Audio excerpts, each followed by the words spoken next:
A single, sharp click echoed through the first-class cabin as the automatic divider slid into place. An almost inaudible signal that everything was about to change. Cut to a flash of white-hot memory. Vivian Armstrong, 69, raising a crystal flute of champagne under the gilded chandeliers of an Athens gala. The velvet applause still ringing in her ears. Back on the A320, the amber cabin lights dimmed halfway, and the hum of the engines softened. Plush cream leather seats curved along the aisle, each with its own wood Wiener table. The mood was serene, until flight attendant Jessica Miller appeared, moving with the cool precision of someone used to commanding respect. What happens when the most powerful woman on earth is told she doesn't belong here? A calm voiceover might ask, but Vivian Armstrong would learn the answer in the next breath.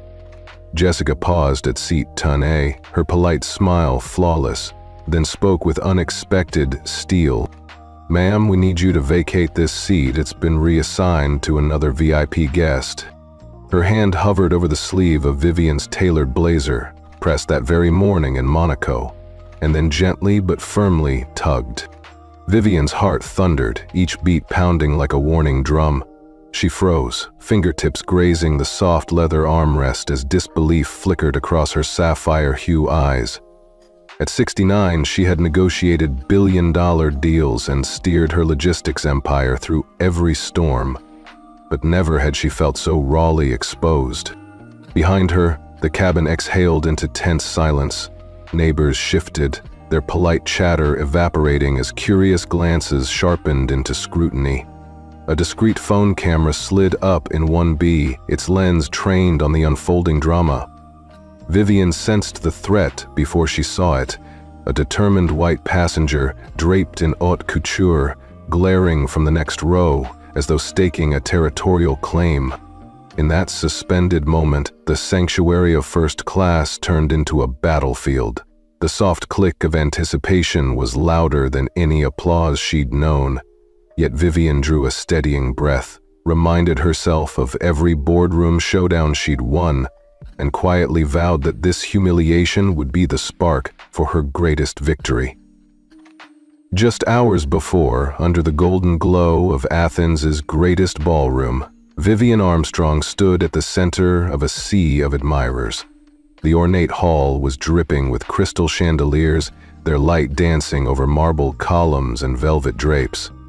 She'd just concluded the final handshake on a $150 million zero-cents merger that would expand Armstrong Shipping and Logistics into the Mediterranean freight market. As she raised her flute of champagne, reporters rushed forward, pens and cameras at the ready. "Vivian, how do you feel about today's deal?" one journalist asked, voice crackling through a distant microphone. She offered a poised smile, voice warm and measured. "This partnership is a testament to our team's dedication. We're not just moving cargo, we're connecting communities and economies." The applause was immediate and thunderous. Board members and industry titans gathered around, toasting her with admiration. In that moment, her entire career felt crystallized, an unbroken string of boardroom victories, late-night strategy sessions, and tough decisions well made. At 69, she had earned every accolade, every headline praising her as a trailblazer in a male-dominated world. But beneath that confident exterior, Vivian carried more than pride. She carried the weight of responsibility. Each dollar of profit meant 100 families whose livelihoods depended on timely shipments, each merger a promise of stability in an unpredictable market. As she glanced at her reflection in a gilded mirror, she reminded herself why she'd sacrificed sleep and vacations to build something enduring, something that transcended her own name. A waiter stepped forward with another glass of champagne. "Madam Armstrong, would you honor us with a few words?" he said, nodding toward a small stage adorned with the company logo. Vivian took the podium, her steps steady. The room fell silent. She spoke about innovation, resilience, and the launching of a new shipping route that would cut delivery times by 2 days. Every sentence was measured, yet heartfelt. An invitation, not just a directive, to everyone in the room to share her vision. When she finished, the crowd erupted again. Photographers captured the moment from every angle. Vivian let the noise wash over her before slipping away, the glow of success still warm in her chest. Now, aboard this dimly lit flight, that same ballroom confidence felt worlds away. Yet the lessons of Athens, poise under scrutiny, unwavering resolve, would prove essential in the storm that awaited her at 30,000 feet. The cabin's tension lingered like static in the air when Karen Whitfield rose from her seat in 1B. Tall, impeccably dressed in a tailored ivory suit, she surveyed the aisle with thinly veiled impatience. Her manicured fingertips tapped a slim leather briefcase as she approached Vivian, lips curved in a practiced smile of condescension.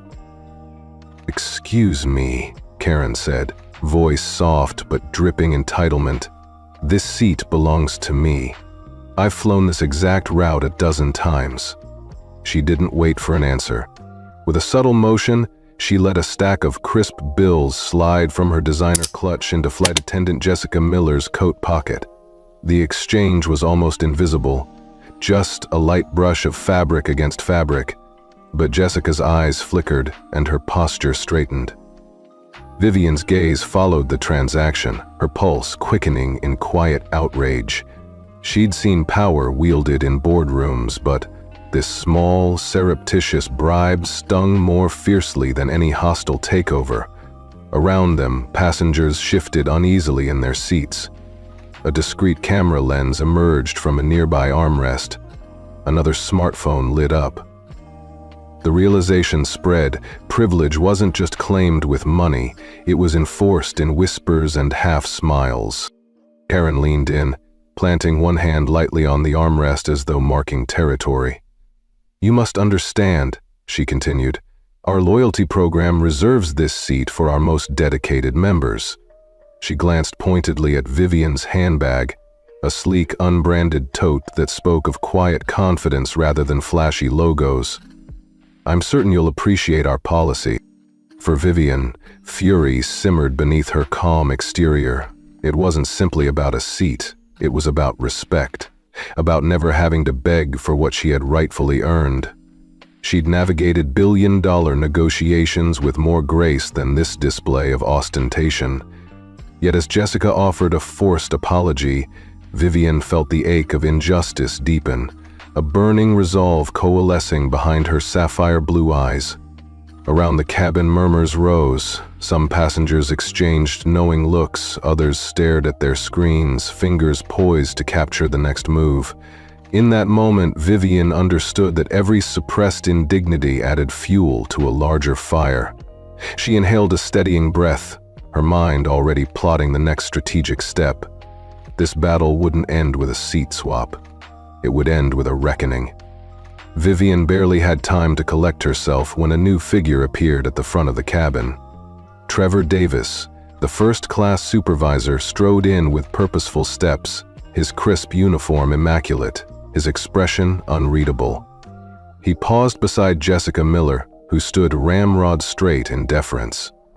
Leaning in so only Jessica could hear, Trevor's voice was low but carried unmistakable authority. "You understand what's at stake here, don't you? Let's not make this any more difficult than it has to be." The words were an unspoken command: fall in line or face consequences. Jessica's jaw tightened. Her polite facade flickered for a moment before she forced her posture back into flawless service mode. A bead of sweat traced the side of her neck, and Vivian noted it all with clinical precision. At the same moment, Captain James Reynolds appeared in the doorway, the final layer of protocol. His salt and pepper hair and 3 decades of flight experience lent him an air of unassailable authority. He surveyed the cabin with cool detachment, arms folded across his chest. His gray eyes settled on Vivian as if measuring her worth. No apology, no hesitation, just the silent reminder that he held the ultimate power behind that cockpit door. Vivian felt a hollow ache in her chest, an echo of betrayal. This wasn't merely about a seat. It was about an entire system lined up against her. Every policy and procedure, every unspoken rule of entitlement now loomed like a fortress she needed to breach. But alongside that ache was a spark of resolve. She had spent her life breaking through barriers far more formidable. Passengers shifted uneasily. A grandmother 2 rows back tightened her grip on a paperback, eyes darting between Trevor and Vivian. A businessman in a tailored suit pressed his lips together, as though debating whether to intervene. The cabin buzzed with tension, the soft hum of the engines dwarfed by the unspoken question, would Vivian yield? She inhaled slowly, letting the familiar weight of leadership settle over her. She would not plead, she would not back down, not here, not now. With every fiber of her being, she braced herself for the moment that would define this flight. The fortress of privilege had just revealed its final gatekeeper, and Vivian Armstrong was ready to meet him head-on. Jessica Miller's arm pressed firmly against Vivian's elbow as she guided her out of seat 1A and into the narrow aisle. The plush leather cushions gave way beneath Vivian's fingers. She could almost feel the weight of every passenger's gaze pressing down on her. Every step felt exaggerated, as though the entire cabin had slowed to focus on her removal. A collective gasp rippled through the rows. Crystal flutes paused mid-tossed. A middle-aged man in row 2A lowered his tablet, eyes widening. A grandmother 2 seats back clutched her purse as though bracing for an impact. Camera phones clicked softly, capturing each measured movement. Vivian's tailored blazer brushed against the velvet drape of privacy curtains as she passed, and the hush settled like a shroud. At the front of the cabin, Karen Whitfield slid into seat 1A with a triumphant smirk. She leaned back, crossing her legs with graceful arrogance, and raised an eyebrow at Vivian's retreating form. "There you go, dear," Karen cooed, voice dripping with condescension. "This is where you belong." Pain lanced through Vivian's chest, sharper than any boardroom snub. She felt the press of dozens of eyes, a silent verdict whispered in every glance. "You don't belong." The armrest under her hand felt foreign, the aisle narrower than any corporate corridor she'd ever navigated. For a fleeting second, her vision blurred with embarrassment. Yet beneath that surge of shame was something steadier, a quiet, burning clarity. She paused, smooth leather of her shoe catching on the carpet, and lifted her chin. The cabin's pale lighting caught the glint in her sapphire hue eyes as she allowed herself one small, measured breath. She forced a polite nod to the onlookers. "I apologize again for the inconvenience," she said, voice soft but carrying. It wasn't defeat, it was composure under fire, a subtle hint that she knew something they didn't. As Jessica closed the curtain behind her, Vivian straightened her shoulders and stepped fully into the aisle, alone yet unbowed. She pressed a hand to her handbag, fingertips grazing the familiar contour of her phone tucked inside. Evidence, she reminded herself. Every flash, every whisper, every smirk would be catalogued. The humiliation stung, but it would not break her. It would light a fierce resolve. Because Vivian Armstrong had faced tougher battles than this cramped aisle, and her next move would be the one nobody saw coming. Vivian slipped through the curtain into the Monaco VIP lounge, where soft lounge music drifted beneath hushed conversation. Plush cream sofas and dark walnut tables formed intimate clusters, a quiet refuge from the charged atmosphere on the plane. She paused by a small refreshment station, poured herself a glass of sparkling water, and settled into a corner seat with a clear view of the cabin door. She retrieved her smartphone, sleek, unbranded, and always at the ready. With deliberate calm, she tapped the recording app, labeling the file Skylux_Injustice CMP4. Through the small gap in the curtain, she could just make out Jessica Miller and Trevor Davis conferring in low tones. "We can't afford a scene," Jessica whispered, voice laced with regret. "Just follow the VIP protocol. She'll move. No one will question it," Trevor replied, firm and uncompromising. Vivian held her phone steady, capturing every word. Next, she lifted her tablet to snap a quick photo of the boarding pass on Jessica's clipboard, complete with the flight details and Vivian's name. Then she turned her lens toward the fabric lining of the curtain, where a faint imprint of a luxury watch hinted at Karen Whitfield's presence nearby.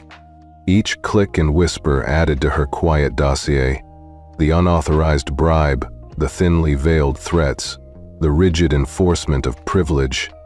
She paused only to sip her water, letting the cool clarity settle her thoughts.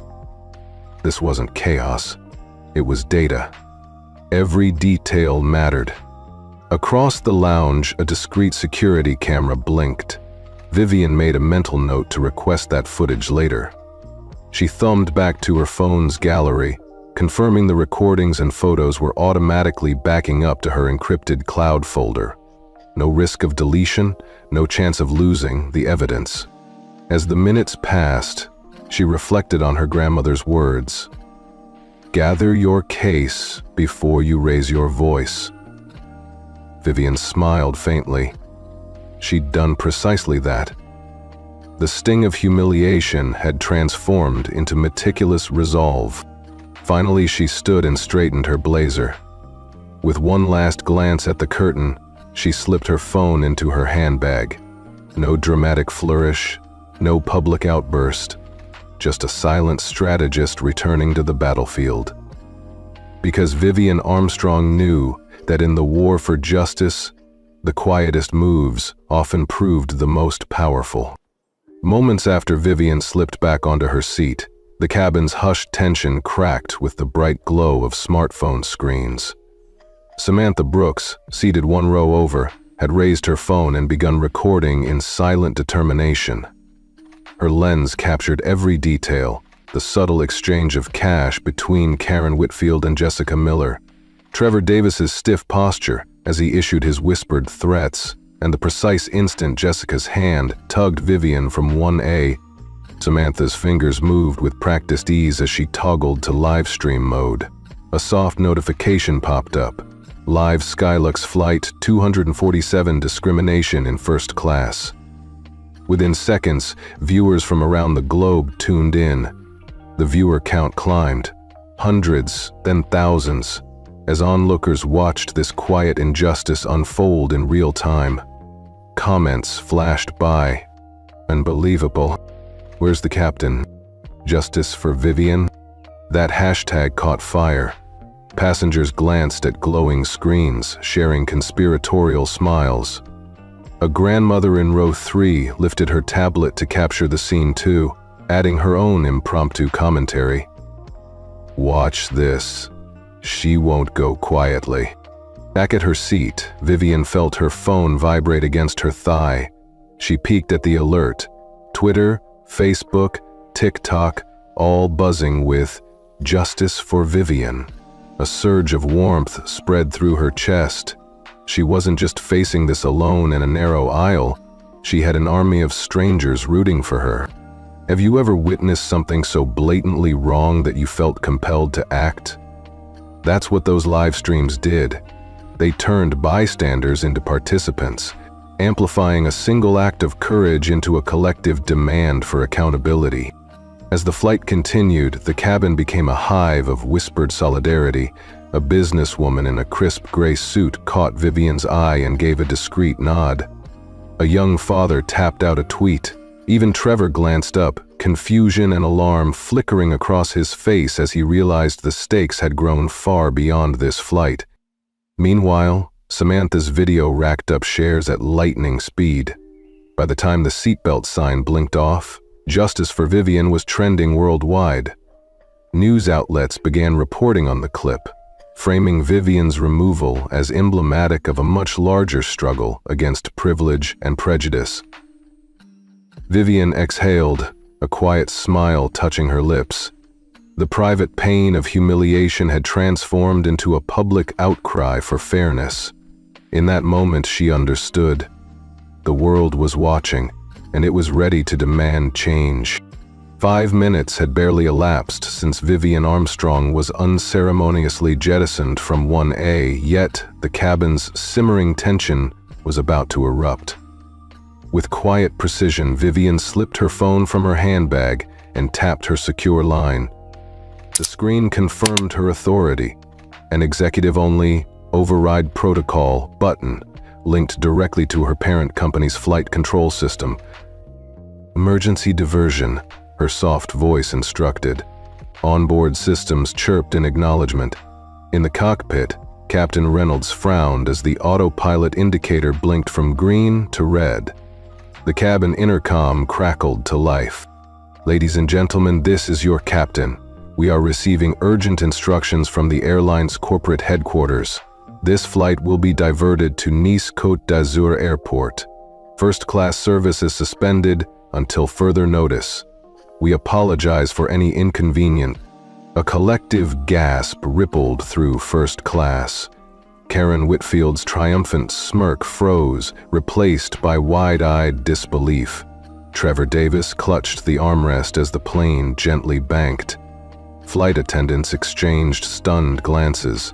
Their whispered authority had just been swept away by a single decisive power play.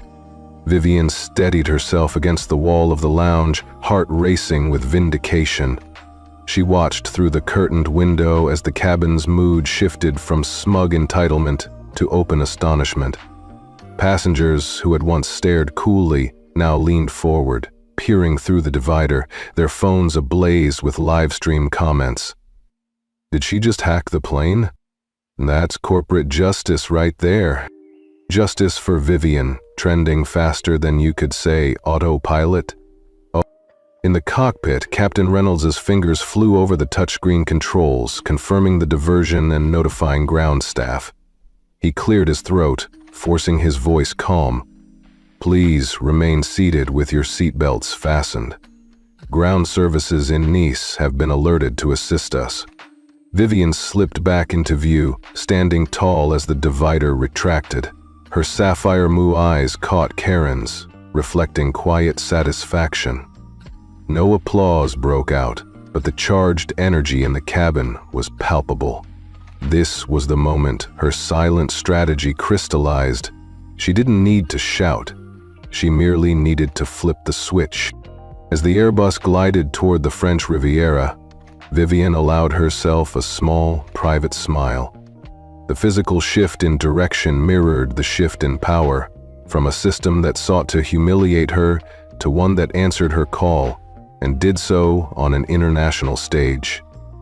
In that instant, justice wasn't just a concept, it was autopilot. The Airbus gently touched down on the runway at Nice Côte d'Azur Airport, tires whispering against the tarmac. A hush fell over first class, then a soft chime sounded from the crew's personal tablets. Vivian watched as 3 identical notifications glowed on Jessica Miller's, Trevor Davis's, and Captain Reynolds's screens. Terminate. Effective immediately. Jessica froze mid-step, her poised composure slipping as she stared at the abrupt command.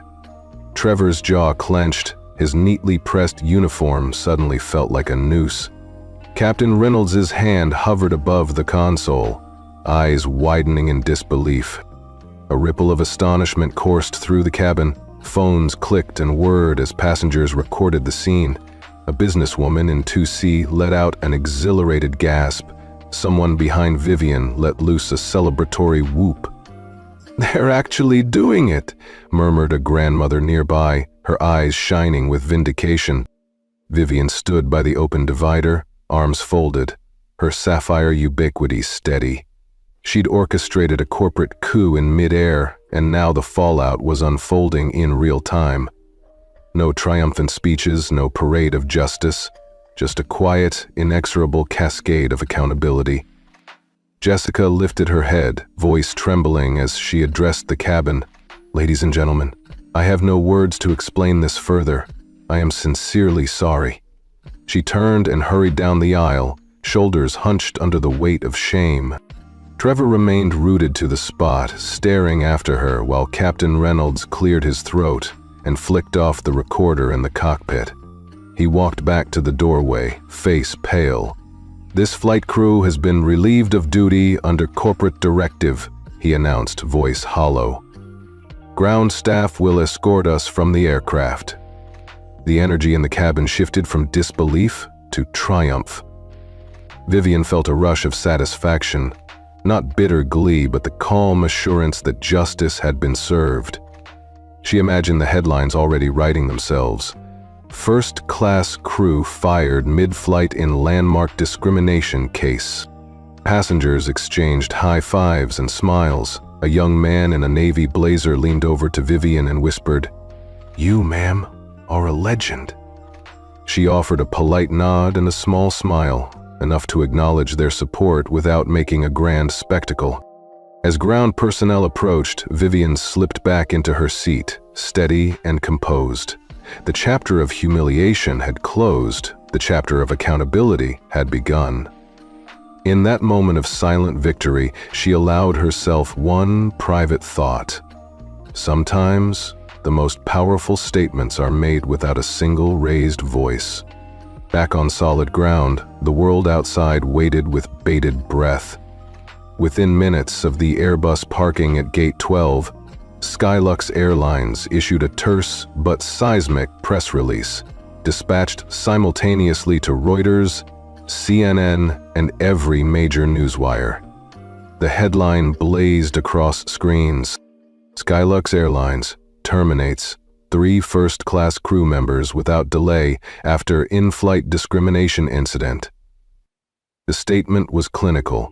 Jessica Miller, Trevor Davis, and Captain James Reynolds were relieved of duty for serious breaches of company policy, discrimination, and misconduct. Skylux pledged a full investigation and promised immediate reforms to ensure equitable treatment for all passengers. On social media, reactions exploded. Justice for Vivian spiked into the top trending topics on Twitter and TikTok. News anchors replayed the viral cabin clips on loop. Within an hour, Skylux's stock took a 12% dip as investors questioned the airline's reputation. Headlines splashed across browser tabs. "First-class fiasco, Skylux cuts crew mid-flight." "Corporate coup, one call grounds and airlines elite service." "Discrimination gone public, Skylux reckoning." In the cabin, passengers watched these updates on their devices. A businesswoman in 3D tapped her screen and smiled. "Wow, they actually did it." A retiree flipped through CNN's live ticker and shook his head in approval. A young content creator whispered into her phone, "Have you ever seen a company move so swiftly? Let me know in the comments." Vivian sat quietly, eyes fixed on the rolling headlines. She felt a warm surge of satisfaction, not from the personal win, but from the ripple effect of true accountability. She didn't need to post or tweet. The press release spoke louder than any self-promoted statement. Have you ever witnessed real-time corporate accountability like this? If so, drop a "share your story" below. Let's keep this conversation focused on change, not outrage. As the cabin buzz settled into a triumphant hum, Vivian allowed herself a small, modest smile. The boardroom victories in Athens had been rewarding, but this felt different. Transformative, even historic. And though the humiliation had rocked her world at 30,000 feet, the swift statement proved one thing: in the battle for justice, integrity can't be grounded. Within hours of the in-flight terminations, Skylux Airlines Executive Board convened an emergency session. By dawn, the corporate parent issued a sweeping directive. All first-class service would be suspended for 48 hours in order to conduct mandatory anti-bias and unconscious prejudice training for every crew member, from flight attendants and supervisors up to the senior leadership team. Back at corporate headquarters, the normally polished boardroom felt uncharacteristically tense. Rows of uniforms hung silently in hallway lockers, unused. Staff trickled in, coffee mugs in hand, shuffling into seats arranged around a long conference table. Roll call confirmed names. Many felt resistant, others ashamed, but none could opt out. The training would be immersive, not a mere slideshow. Over the next 2 days, Skylux employees moved through a series of workshops and simulations. In one exercise, attendants experienced seating discrimination from the passenger's perspective. In another, executives faced real-time scenarios forcing them to choose between maintaining protocol or speaking up for fair treatment. Psychologists and diversity consultants guided every session, encouraging honest dialogue about assumptions and blind spots. In the hangars, pilots who once basked in cockpit authority joined cabin crews for role-playing drills. Ground staff who greeted VIPs now sat in circle discussions, sharing stories of times they'd witnessed, then ignored, unfair treatment. At every break, the hashtag #SkyluxRelearns trended among participants on internal forums, a small but hopeful sign that change was taking root. Vivian watched via live stream from Monaco, gratitude warming her chest. This wasn't symbolic lip service. It was a full-scale pause, a reckoning that affected every corner of the airline. She reflected on the voices of solidarity that first erupted in the cabin. Now, those calls for justice were shaping policy and hearts alike. Have you ever wondered what it takes for an organization to unlearn prejudice? Feel free to share below. Your experience might be the spark another company needs. By the end of the second day, participants emerged with new perspectives. One veteran attendant admitted, "I never realized how easily I dismissed someone based on appearance." A supervisor confessed tears when confronting video reenactments of the incident, and a junior executive wrote, "Our customers deserve more than lip service, they deserve respect." For Vivian, this collective awakening was the true victory. The seat swap at 30,000 feet had been dramatic, but the real shift happened here, in people's minds and in corporate culture. As first-class service prepared to relaunch, it would carry more than premium amenities. It would carry a promise of genuine equality, stewarded by a company reborn in justice. 2 days after the landmark suspension, the first post-reform first-class service on Skylux felt different. Almost sacred. The cabin's mood hummed with cautious optimism as passengers settled into their plush leather seats, now bearing discreet placards. "We've paused to learn. Thank you for your patience." Vivian Armstrong stepped back into 1A with the quiet confidence of someone reclaiming her rightful place. The soft glow of the reading lamp highlighted the gentle crease of her tailored blazer, and a knowing smile curved her lips. Around her, crew members wore new uniforms of humility, name tags alongside ally pins, reminders of the empathy they'd pledged to practice. No snarky glances, no hidden hierarchies, just genuine welcome. She allowed herself a private moment to absorb the change. The same cabin that had once felt like a cage of entitlement now felt like a community committed to respect. Vivian glanced at the cabin crew. A young flight attendant offered her a warm nod, and the new first-class supervisor held his gaze in steadiness rather than in silent challenge. The transformation was palpable. As the Airbus prepared for takeoff, a gentle chime signaled an unexpected broadcast. "Welcome aboard, Skylux Airlines. We regret past errors in our first-class experience and promise unwavering fairness. Justice isn't a privilege, it's a right." Applause rippled softly through the cabin. A retiree 2 rows back dabbed his eyes. A mother cradled her child, whispering, "That's more like it." And as the engines roared to life, Vivian felt a wellspring of hope bloom in her chest. This voyage was more than a flight. It was proof that even the loftiest symbols of luxury could be rebuilt on a foundation of equity. She reached into her handbag, retrieved her phone, and tapped out a simple message to her team in Monaco. Mission accomplished. Let's keep holding them to this. Before closing her eyes to enjoy the view of clouds drifting by, Vivian offered a final thought.